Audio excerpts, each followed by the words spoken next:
Doesn't matter what your name is. That idea that if you worked hard and took responsibility, that you could buy a home, send your kids to college, and retire with dignity and respect, put a little bit away. That core American dream felt like it was slipping away for too many people all across the country. We shared a vision in which we started making good decisions about energy and healthcare and education. And instead of trying to divide the country, we tried to bring it together. And that we could assure that America for the next generation and generations to come. That's why you got involved. Because of that shared vision we had for America. Now, 3 years later, I'm a little grayer, a little dinged up here and there. But the message I have for you is that because of you, that change that you believed in has begun to happen. As tough as these last 3 years have been, think about everything that we've accomplished together.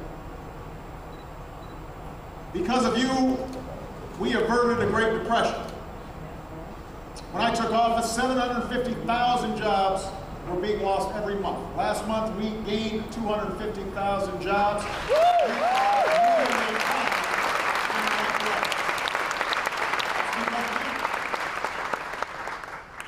Because of you, there are millions of people around the country who didn't have health care and either already have health care or will soon have health care and will never again have to think about going bankrupt just because they get sick. That happened because of you.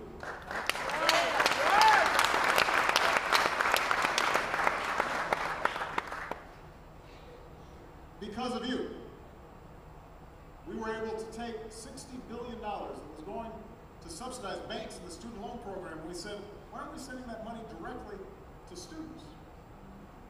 And as a consequence, we now have millions of young people all across the country who are getting higher Pell Grants, or are eligible for Pell Grants for the first time, or are seeing their student loan interest rates lower, have access to college and the keys to the American dream.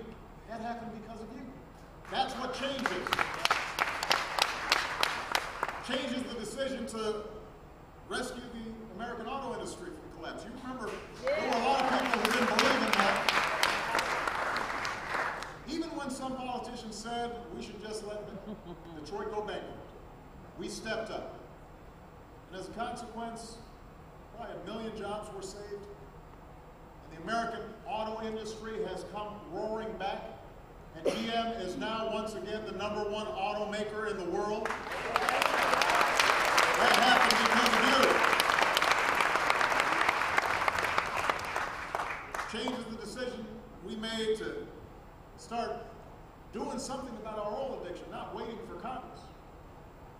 And so, in a historic step, even without legislation, we doubled fuel efficiency standards on cars. Applied them to light trucks, heavy trucks for the first time. It will save consumers billions of dollars. It will help our environment. It puts us at the forefront of the electric car industry, at the forefront of the clean energy industry. That all happened because of you. Because of you,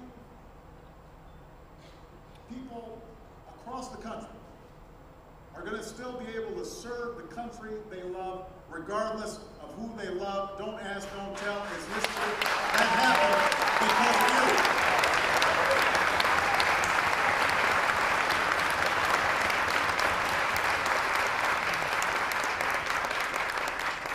Change is keeping another promise that I made back in 2008. For the first time in 9 years, there are no Americans fighting in Iraq. And those who carried out 9/11, Al-Qaeda is being dismantled, and Osama bin Laden will never again walk the face of the earth.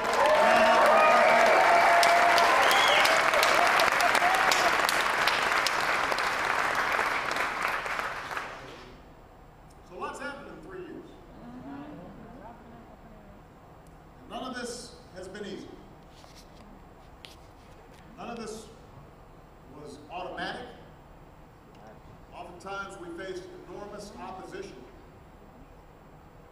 obviously we're still recovering from the worst recession that we've had in our lifetimes.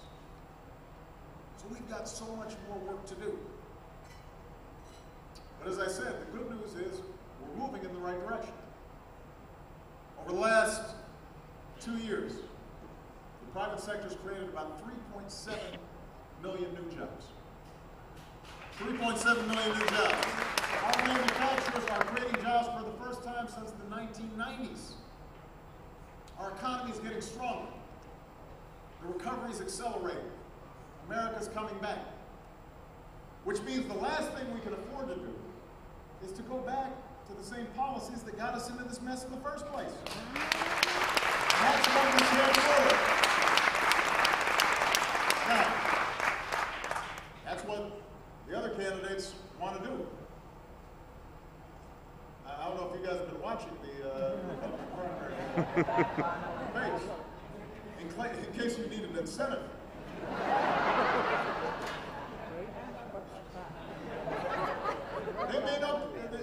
They make no secret about what they want to do. They want to go back to the days when Wall Street played by its own rules. They want to go back to the days when insurance companies could deny you coverage or jack up your premiums without reason. They want to spend trillions more on tax breaks for the wealthiest individuals, for people like me who don't need it, weren't even asking for it, even if it means adding to the deficit, even if it means gutting our investments in education or clean energy, or making it harder for seniors on Medicare. Their philosophy is simple. We are better off when everybody is left to fend for themselves, everybody makes their own rules, a few do very well at the top, and everybody else is struggling to get by. That's their core vision for America. We've got a different vision. We see America as a bigger, bolder place. I'm here to tell them they are wrong about America. Because in America, we understand, yes, we're rugged individuals. Yes, we don't expect a handout. We are going to do everything we can to make it and fulfill our dreams, but we also understand we are greater together than we are on our own. We're better off when we keep that basic American promise that if you work hard, you can do well. You can succeed. And you can own that home, send your kids to college, and put away something for retirement. And that's the choice in this election. This is not just a political debate. This goes to who we are as a people, because we are in a make or break moment for the middle class and people who are trying to get in the middle class. We can go back to an economy that is built on outsourcing and bad debt, phony financial profits. Or we can build an economy that lasts. An economy that's built on American manufacturing, skills and education for American workers, and American-made energy, and most importantly, the values that have always made America great. Hard work, fair play, shared responsibility. We've got to make sure that the next generation of manufacturing ideas take place right here in the United States of America. Not in factories in Europe or China, but in Detroit, and Pittsburgh, and Cleveland. I don't want this nation to be known just for buying and consuming things. I want us to be selling our products, and making our products, and inventing products all around the world. That's who we are.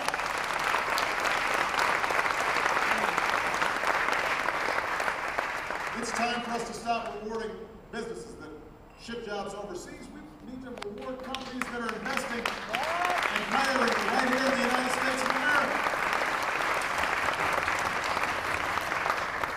We need to make our schools the envy of the world. And that starts with the man or woman at the front of the classroom.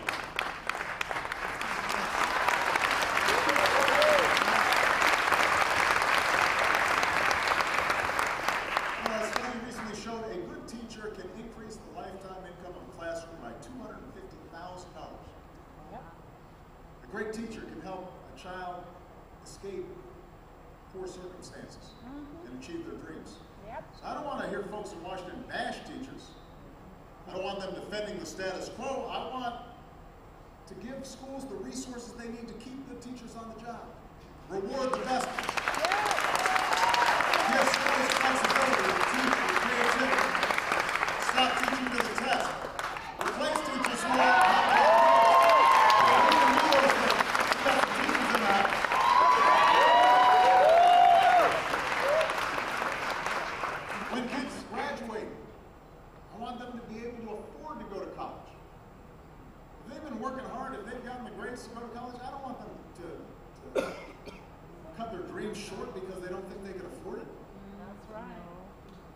Right now, Americans owe more in tuition debt than they do in credit card debt.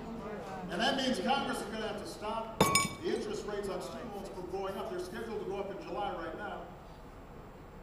Colleges and universities are going to have to do their part. I've said to them, and I've met with university and college presidents, we're going to keep on helping students afford to go to college. You've got to do your job in terms of keeping tuition down, because taxpayers can't fund this stuff forever. Higher education can't be a luxury. It's an economic necessity, an economic imperative for every family in America to have to be able to afford it. An America built to last is one where we're supporting scientists and researchers, trying to find the next breakthrough in clean energy. Making sure that happens right here in the United States. You know, we've subsidized oil companies for a century. It's time to end 100 years of subsidies for an industry that's rarely been more profitable, and make sure that we're doubling down on clean energy that's never been more promising. Solar power and wind power, biofuels. Create jobs here in America. It's good for our national security. It's good for our economy. It's good for your pocketbook.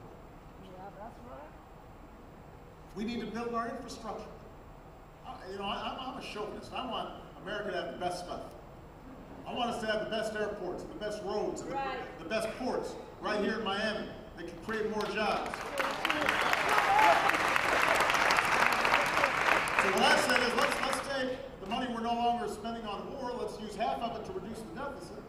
Let's spend the other half to do some nation building right here at home.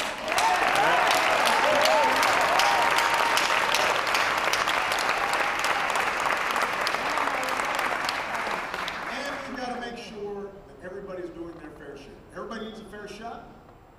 Everybody's got to play by the same set of rules. Everybody's got to do their fair share. And when it comes to paying for our government and making sure the investments are there so that future generations can succeed, everybody's got to do their part, which is why I put forward the Buffett rule. If you make more than $1 million a year, you should not pay a lower tax rate than your secretary. That's common sense. So we said if you make $250,000 a year or less, you don't need your taxes going up right now. But folks like me, we can afford to do a little bit more. That's not class warfare. That's not envy. It has to do with simple math. If somebody like me gets a tax break that the country can't afford, then one of two things happen. Either the deficit goes up, which is irresponsible, or we're taking it out of somebody else. There you go. That student who's now suddenly having to pay a higher student loan rate, or that senior who's having to pay more for Medicare, or that veteran who's not getting the help they need after having served our country. That's not right. That's not who we are. Everybody in this room, we are here successful because somebody down the road was not just thinking about themselves, they were taking responsibility for the country as a whole. They were thinking about their future. The American story has never been about what we just do by ourselves. It's about what we do together. We're not going to win the race for new jobs and new businesses and middle-class security if we're responding to today's challenges with the same old, tired, worn-out, you're-on-your-own economics that hasn't worked. What these other guys are peddling has not worked. It didn't work in the decade before the Great Depression. It did not work in the decade before I became president. It will not work now.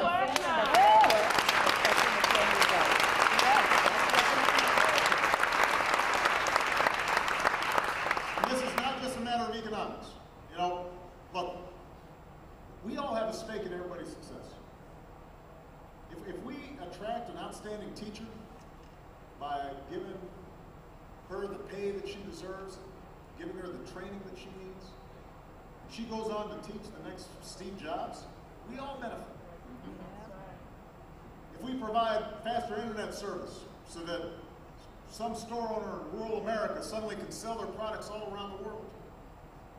If we build a new bridge that saves a shipping company time and money, workers, consumers, all of us benefit. We all do better. This has never been a Democratic or Republican idea. This is an American idea. It was the first Republican president, Abraham Lincoln, who launched a transcontinental railroad, the National Academy of Sciences, the first land-grant colleges, all in the middle of the Civil War. Think about that. I'm sure there were some folks at the time who were saying, why are we doing all that? I don't want to pay for that. But that laid the groundwork for a national economy. A Republican, Teddy Roosevelt, called for a progressive income tax. Dwight Eisenhower built the interstate highway system. Republicans supported FDR when he gave millions of returning heroes, including my grandfather, the chance to go to college on the GI Bill. Everybody here has a similar story. And think about Florida, think about Miami. It's a microcosm of the country. People from all over the world coming here, seeking opportunity. And the reason people came here, the reason people continue to come to America is because there's a recognition that in America, we will create the platform for people to succeed if they work hard. That's what is at stake in this election. And I have to tell you, that sense of common purpose that binds us together, regardless of our backgrounds, that still exists today. It may not exist in Washington, but out in the country, it's there. You talk to folks on main streets, town hall meetings, you go to a VFW hall, you go to a coffee shop, it's there. You talk to the incredible members of our armed forces, the men and women in uniform, it's there. You go to places of worship, that sense of a bond to something larger,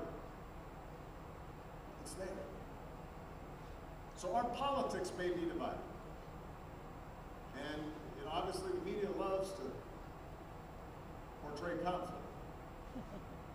But most Americans, they understand that we're in this together. That no matter who we are, where we come from, whether you are black or white, or Latino or Asian, or Native American, gay, straight, disabled or not, that we rise or fall as one nation, as one people. And that's what's at stake right now. That's what we're fighting for. That's what we've been fighting for the last 3 years. And so the main message I have to all of you is, as tough as these last 3 years have been,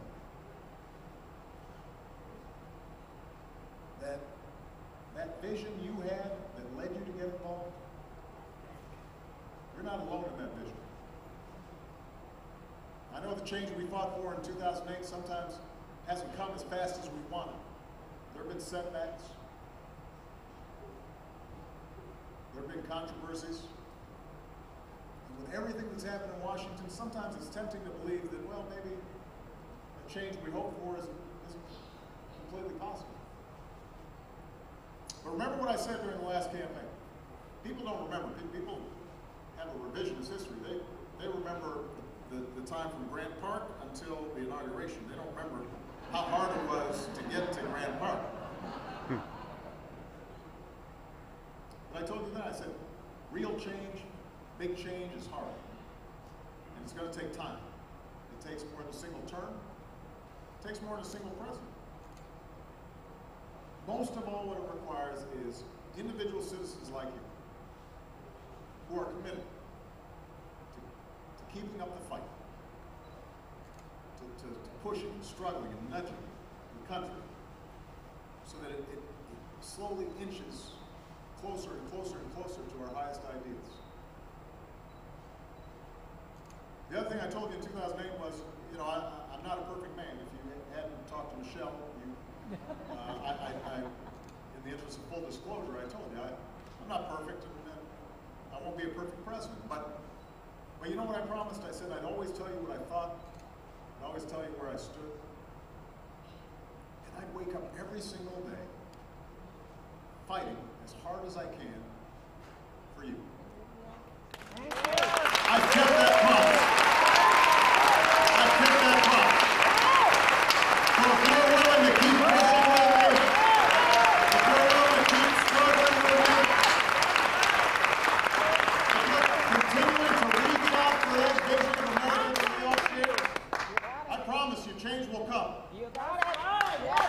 If you are willing to get just as involved and engaged and motivated in 2012 as you were in 2008, I promise you, we're going to finish what we started. Got it. If you stick with me, if you press with me, we will remind the world once again just why it is that America is the greatest country on earth. Thank you, everybody. God bless you.